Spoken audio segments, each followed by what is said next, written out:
करूंगा नहीं, आप ज्ञानी दिख रहे हैं मुझे। सद्भावना फैलाओ, मोहब्बत फैलाओ, प्रेम फैलाओ। पराठा शानदार, आज तक दुनिया में मैंने ऐसा पराठा ही नहीं खाया। क्या इस देश के सारे लोगों को जेल में भर दो और उनके साथ एक गधे को भी बंद कर दो।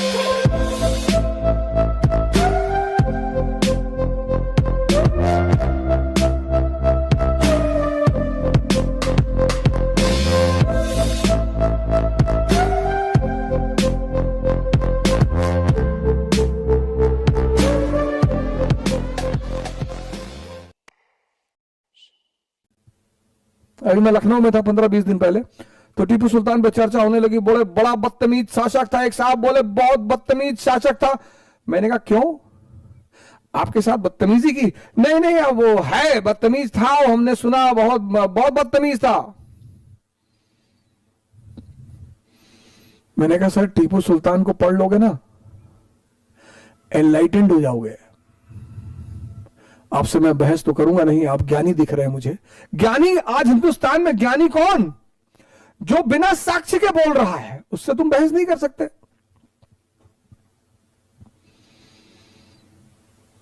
आज तो हिंदुस्तान में ज्ञानियों की संख्या बढ़ गई ना।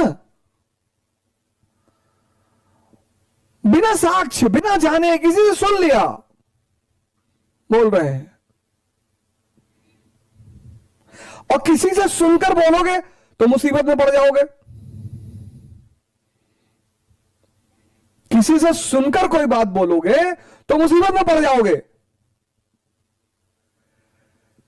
एक साहब, शादी हुई, पत्नी अच्छी मिली और पत्नी रोज डेली बड़े अच्छे अच्छे खाने बना के खिलाती थी। ऐसे 5 साल चलता रहा।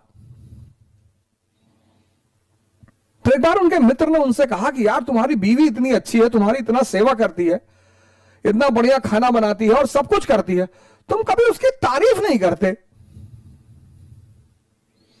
अरे उन्होंने कहा मैं तारीफ करूंगा वो सर पे चढ़ जाएगी, मैं नहीं करता तारीफ। अरे बोले नहीं यार, कभी कभी पत्नी की तारीफ करनी भी चाहिए।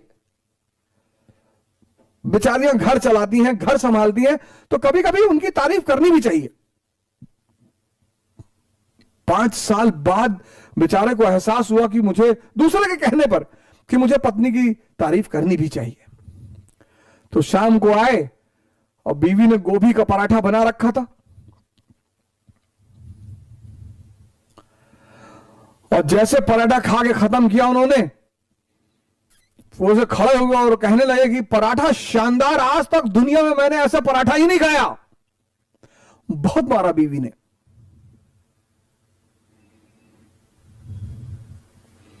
पटक कर, गिराकर बहुत मार मारा।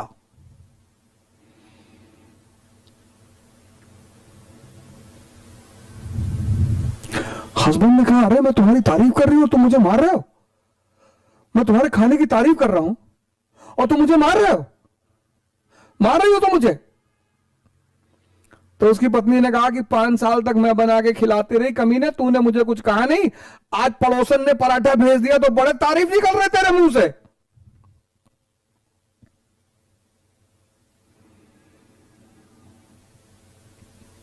दूसरे से सुनी गई बातों को फॉलो करना, सुनिए और फिर जांच करिए। सर, देश को बचना चाहिए किसी भी कीमत पर। जब जब देश पे संकट आया, हर व्यक्ति यहां पर खड़ा हुआ, हर व्यक्ति ने अपना योगदान दिया। इस देश के जो युवा हैं विशेषकर, मैं उन सब से हाथ जोड़कर प्रार्थना कर रहा हूं, किसी भी चीज को सिर्फ इसलिए ना माने कि लोग आपसे कह रहे हैं। पढ़ें भी सर, अंबेडकर को पढ़ें सर, गांधी को पढ़ें, राम मनोहर लोहिया को पढ़ें। जिस दिन इस देश में लोग, युवा, खासकर युवा, और आप तो सब पढ़े लिखे लोग हैं भाई, 1950 में 13% लोग लिटरेट थे। तब स्थितियां बड़ी अच्छी थी। उस इलिटरेट लोगों को अच्छे लोगों की पहचान थी। आज 80% लिटरेसी रेट, और तुम्हारे एरिया का सांसद अपराधी, तो तुम तो भुगतोगे ही सर, तुम तो रोगे ही सर। 18वीं शताब्दी में जब बंगाल पे कब्जा हुआ होगा तो बाकी लोगों को लगा होगा कि हमारा क्या हो रहा, बढ़िया हुआ बंगाली ठोके गए 1765। बाकी लोगों को बड़ा मजा आया होगा कि यार बंगाल वाले ठोके गए, भैया बंगाल वाले मारे गए। 1799 में दक्षिण वाले भी मारे गए, एंग्लो मैसूर। बाकी लोग और खुश हुए होंगे कि बहुत बढ़िया, मराठा बड़े खुश हुए होंगे। 1816 में मराठा भी मारे गए, मराठा मारे गए, पूरा भारत खुश हुआ। 1843 में सिंध पे कब्जा हो गया अंग्रेजों का, सिंधी मारे गए। 1848 में पंजाबी मारे गए, एंग्लो सिख वॉर। जब ये सब मारे गए यूपी वाले बड़े खुश हुए कि अंकल जी बहुत अच्छा किए, एक एक और मार दो। 1856 में यूपी वाले भी मारे गए।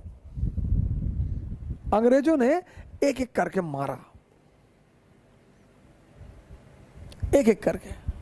देखो 1857 में 56 में सब भारत में सब ऐसे बैठे हुए थे।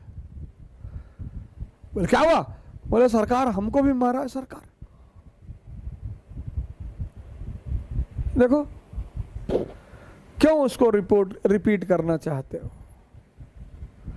क्यों दोबारा सब पीटे जाना चाहते हो? क्यों दोबारा फिर मार खाना चाहते हो? क्यों? और ये जिम्मेदारी है इस देश के युवाओं की। सबको अपना अपना योगदान देना पड़ेगा, सबको आगे बढ़कर इस लड़ाई में हिस्सा लेना पड़ेगा।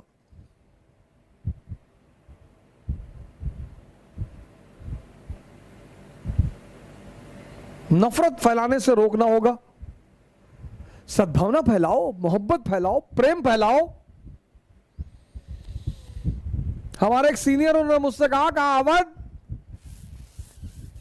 इस देश का कुछ नहीं हो सकता।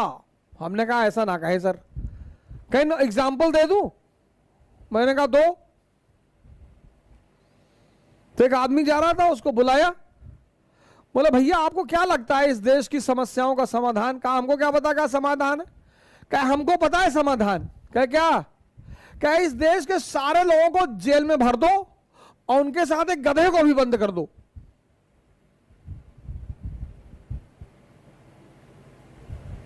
मेरे सीनियर उस आदमी से कहा कि इस देश की सारे समस्याओं का समाधान यह है कि इस देश के सारे लोगों को जेल में बंद कर दो और उसके साथ एक गधे को भी बंद कर दो। उस आदमी ने कहा कि गधे को क्यों बंद करोगे? तो मेरे सीनियर मेरी तरफ घूमे, बोले देखे मैं तुमसे कहा था ना, ये गधे की चिंता पहले करेगा, ये आदमी की चिंता नहीं करेगा कि सबको काहे बंद करोगे। पहले ये पहले गधे की चिंता करेगा। यही इस देश की दिक्कत है कि बहुसंख्यक लोग सही चीज पर ध्यान नहीं ले जाते। अरे पहले यही पूछ लेते कि सब लोगों को काहे बंद करोगे, गधे को बंद कर रहे हो, बंद करो ना। उन्होंने कहा यही मैं तुमसे कह रहा था कि इस देश में एक बड़ा तबका है जो हमेशा एक गलत चीज को देखेगा।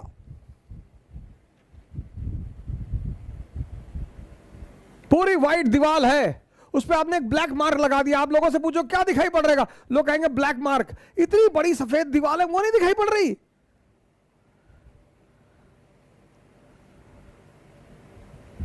वो एक छोटा सा ब्लैक मार्क वो दिखाई पड़ रहा है।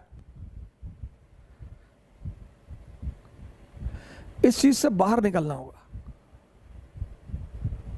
उसकी शुरुआत हो गई, सबने एक दूसरे की मदद की, सबने एक दूसरे का सहयोग किया और धीरे धीरे हम इस मुसीबत से बाहर आ रहे हैं।